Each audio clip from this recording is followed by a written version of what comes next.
आज के वीडियो में हम देखेंगे जर्मन और रशियन के बीच में एक शानदार टैंक बैटल। इस मूवी में हम देखेंगे कि रसिया का एक सोल्जर सिर्फ एक टैंक की मदद से जर्मन के कई टैंकों को धराशायी कर देता है। एक शानदार स्ट्रेटेजी, एक शानदार टीम वर्क। इस मूवी का नाम है T-34। फिल्म की शुरुआत में दिखाया गया है कि एक रशियन सोल्जर अपने ट्रक में कुछ खाने पीने का सामान लेकर के एक जर्मन के कैप्चर किए हुए इलाके से क्रॉस कर रहा होता है। तो वहां पर एक जर्मन का साइन बोर्ड लगा रहता है। तो उस रशियन को वो साइन बोर्ड पसंद नहीं आता है, तो वो ट्रक से उतरता है और साइन बोर्ड को काट करके नीचे गिराता है। तभी वहां अचानक से एक जर्मन टैंक आ जाता है। फिर ये जल्दी से ट्रक में बैठता है और ट्रक को उस टैंक की तरफ ही लेकर जाता है। टैंक से फायरिंग भी होती है, पर वो बचते हुए टैंक को क्रॉस कर जाता है। फिर ये टैंक घूमता है। ये रशियन सोल्जर अपने पार्टनर को कहता है कि टैंक जैसे ही एम ले तो 4 तक गिनना। तो ये बिल्कुल वैसा ही 1 2 3 4 और 4 के गिनने पर एक ब्लास्ट होता है। इसी प्रकार से 2 या 3 बार होता है। वो अपने ट्रक को सेम टाइम पर बचा लेता है। ये टैंक वाला काफी कोशिश करता है, पर वो लोग बचते हुए यहाँ से निकल जाते हैं। इधर रसिया का बेस कमांडिंग ऑफिसर अपनी टीम से कहता है कि जर्मन्स ने सभी जगह कैप्चर कर लिया, उनका सैन्य बल बहुत ज्यादा है, अगर हमें जीतना है तो हमारे पास बस ये आखिरी मौका है। तभी यहाँ पर वही रशियन सोल्जर आता है। वो कहता है कि मैं निकोलाई हूँ और मैं एक टैंक कमांडर हूँ और मुझे यहाँ भेजा गया है आप लोगों की मदद करने के लिए। तो वो बेस कमांडर कहता है कि हमारे पास सिर्फ एक ही टैंक बचा हुआ है और टैंक ऑपरेट करने के लिए बस ये 3 लोग और हमारे कुछ ही सैनिक बचे हुए हैं। अब तुम देखो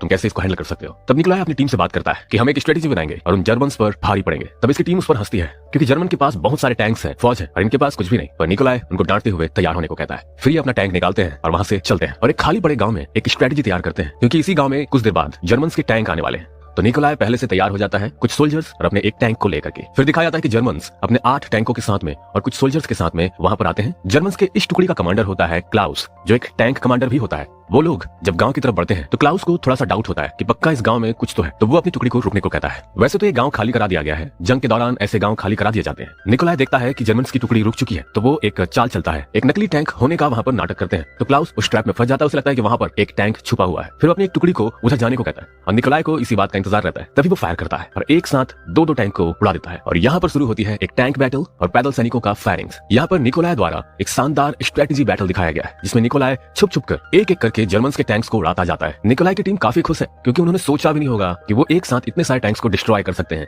इधर जर्मन के लगभग सभी टैंक्स तबाह हो चुके हैं, सिर्फ एक को छोड़ करके, जिसको क्लाउस ऑपरेट कर रहा है। क्लाउस को भी काफी इंटेलिजेंट दिखाया गया है। फिर अब 2 इंटेलिजेंट टैंक कमांडर के बीच में वॉर होता है। ये टैंक बैटल काफी शानदार होता है। दोनों का कुछ समय तक बैटल होता है। इसके बाद दोनों टैंक लगभग खराब हो चुके हैं। दोनों ही कमांडर टैंक से बाहर निकलते हैं। निकोलाई अपने दोस्त स्टेफन को बाहर निकालता है क्योंकि वो घायल हो चुका है और इधर क्लाउस के हाथ में एक गन दिखाया गया है। क्लाउस निकोलाई पर गन फायर करता है। अब इसके बाद दिखाया गया है सीधे 3 साल बाद जर्मन्स ने अभी लगभग पूरे इलाके पर कैप्चर कर लिया है। यहाँ पर एक ट्रेन आती है जिसमें से रशियन सोल्जर्स जो कि कैदी हैं वो बाहर निकलते हैं। तभी वहाँ जर्मन का कमांडर उनसे कुछ कहता है और वहाँ एक लड़की रहती है जो इन बातों को रशियन में ट्रांसलेट करती है। वो लड़की रशियन लड़की है और इसका नाम है आन्या। वो चीफ कमांडर कहता है कि तुम लोग आज से हमारे कैदी हो, अगर किसी ने कुछ भी गड़बड़ करने की कोशिश की तो उसे मार दिया जाएगा। आज से तुम्हारी टोपी हमारे पैरों के नीचे रहेगी। ऐसा बोल करके सबको वो नीचे लेटने को कहता है। सभी लेट जाते हैं बस एक को छोड़ करके। ये व्यक्ति और कोई नहीं कि निकोलाई है। फिर चीफ कमांडर इसकी इस बदसलूकी की वजह से इसको बहुत मारता पीटता है। निकोलाई को अलग से एक सेल में रखा जाता है जहाँ पर इसको मारा पीटा जाता है कई दिनों तक और इसको फांसी की सजा सुनाई जाती है। फिर इधर क्लाउस को दिखाया जाता है जिसको प्रमोशन मिल चुका है। क्लाउस से उनके सीनियर ऑफिसर कहते हैं कि हमें हमारी सेना की संख्या बढ़ानी होगी क्योंकि वर्ल्ड वॉर 2 शुरू होने वाला है, तो तुम जैसे भी करके नए सोल्जर अपॉइंट करो। तब उसको कहा जाता है कि तुम जेल जाओ और जेल जा करके उन रशियन सोल्जर को हायर करो जिनको मौत की सजा मिलने वाली है। तब क्लाउस जेल आता है और कैदियों का लिस्ट देख रहा होता है। तभी उसे निकोलाई दिखता है। वो जेलर से कहता है कि मुझे निकोलाई चाहिए। तब जेलर हंसते हैं और कहते हैं कि ये संभव नहीं है। तब क्लाउस उनको डांटते हुए कहता है मुझे निकोलाई चाहिए मतलब चाहिए। फिर क्लाउस उस लड़की ट्रांसलेटर जिसका नाम आन्या है उसके साथ निकोलाई के कमरे में पहुंचते हैं। फिर क्लाउस जर्मन में बात करता है और आन्या उसे रशियन में ट्रांसलेट करके निकोलाई को बताती है। क्लाउस कहता है कि तुम्हें फांसी की सजा मिली है, तुम्हें कभी भी फांसी दे दी जाएगी। अगर तुम मेरी टीम को टैंक बैटल का स्ट्रेटेजी सिखाओ, उनको ट्रेनिंग दो, तो मैं तुम्हें फांसी की सजा से आजाद करा सकता हूँ। हो सकता है कि मैं तुम्हें आजाद भी कर दूं। पर निकोलाई अपने देश से गद्दारी नहीं करना चाहता, इसलिए वो मना कर देता है। तब क्लाउस कहता है कि अगर तुम हाँ नहीं बोले तो मैं इस ट्रांसलेटर को मार दूंगा। फिर वो गिनना शुरू करता है 1 2। ट्रांसलेटर काफी डर जाती है। तब निकोलाई मजबूरी में हाँ बोल देता है। अगले सीन में दिखाया गया है कि ग्राउंड में सभी कैदियों को एक साथ इकट्ठा किया जाता है। फिर कुछ कैदियों को सामने बुलाया जाता है जिनको टैंक चलाने का कुछ एक्सपीरियंस है। इसमें दिखाया जाता है कि निकोलाई का एक पुराना दोस्त जिसका नाम स्टेफन है वो भी है। तभी वहाँ निकोलाई आता है। उन लोगों में से 3 लोगों को सिलेक्ट करता है जिसमें से वो स्टेफन को भी सिलेक्ट करता है। इनमें से एक जिसका नाम डेमियान है वो निकोलाई को पसंद नहीं करता है। उसे लगता है कि निकोलाई देश से गद्दारी कर रहा है। फिर क्लाउस उनको एक टैंक दिखाता है जो रशियन टैंक ही है जिसका नाम है T-34। क्लाउस उनसे कहता है इस टैंक को तुम साफ करो क्योंकि इसके अंदर डेड बॉडीज हैं और इसको रिपेयर करो और ये जितनी जल्दी हो सके उतनी जल्दी करो। यहाँ बहुत ज्यादा बदबू होती है क्योंकि यहाँ अंदर जो डेड बॉडीज हैं वो सड़ चुकी हैं। फिर निकोलाई और उसकी टीम टैंक के अंदर आते हैं और आकर देखते हैं कि यहाँ पर रशियन सोल्जर है और वो देखते हैं कि इस टैंक के अंदर बॉम्ब सेल्स भी रखे हुए हैं और एक्जैक्टली जर्मन्स को इसके बारे में कोई आइडिया रहता नहीं क्योंकि बदबू इतनी ज्यादा है कि वो अंदर घुस करके देखे ही नहीं कि अंदर में क्या है और क्या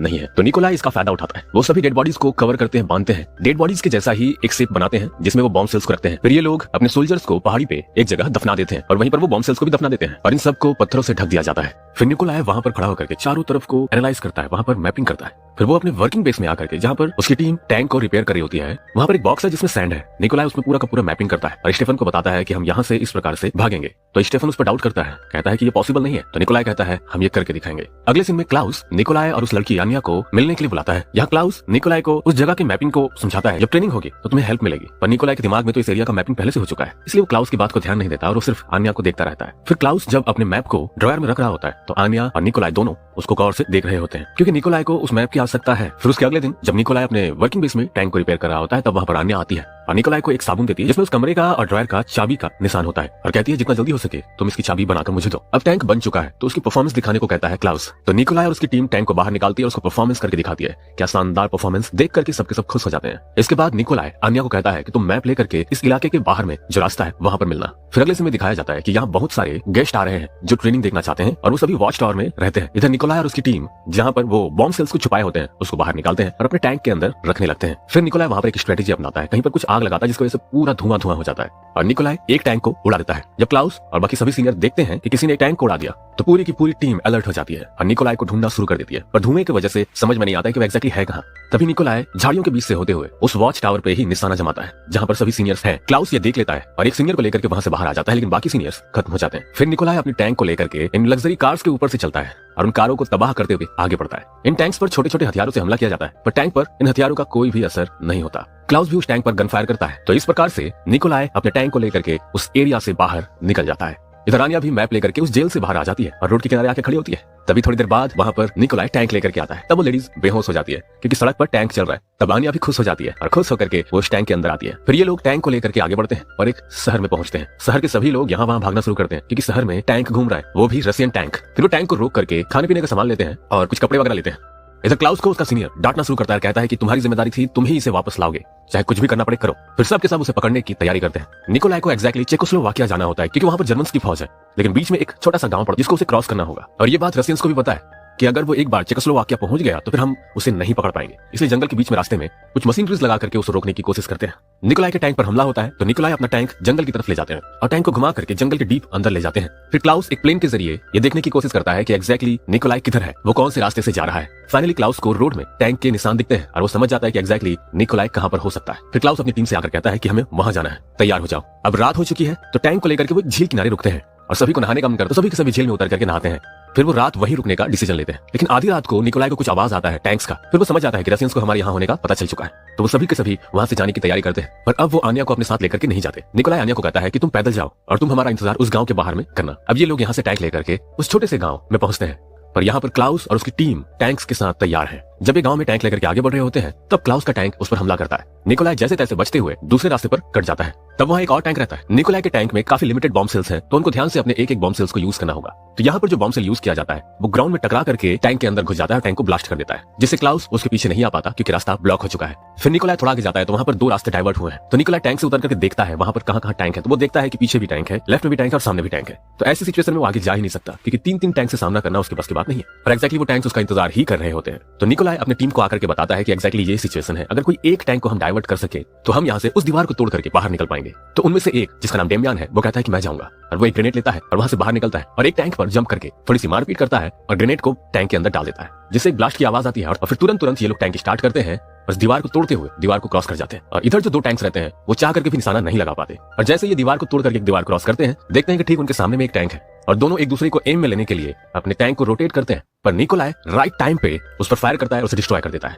तभी वहां एक और टैंक आता है और क्लाउस का भी टैंक आता है। जब ये दूसरा टैंक निकोलाई के टैंक पर हमला करने वाला होता है तभी उस टैंक को उड़ा दिया जाता है। फिर दिखाया जाता है कि इस टैंक को निकोलाई ने डिस्ट्रॉय नहीं किया। फिर दूर एक टैंक है जिसमें निकोलाई का दोस्त डेमियान है जो उस टैंक को चला रहा है जिसमें वो ग्रेनेड फेंका था। इसमें दिखाया जाता है कि डेमियान भी काफी जख्मी है, उसका एक हाथ खराब हो चुका है, वो सिर्फ एक ही हाथ से यूज कर रहा है अपने टैंक को।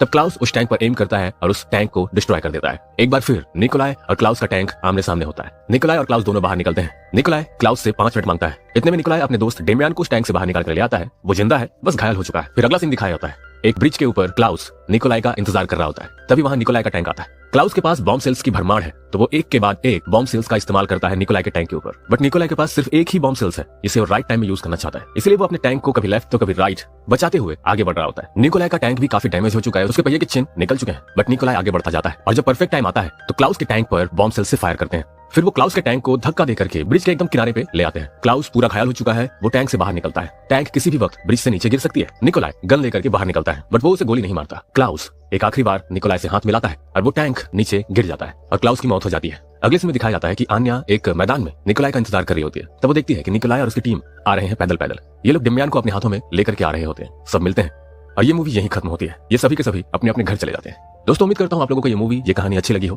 और अगर अच्छी लगी तो लाइक और चैनल को सब्सक्राइब जरूर करें।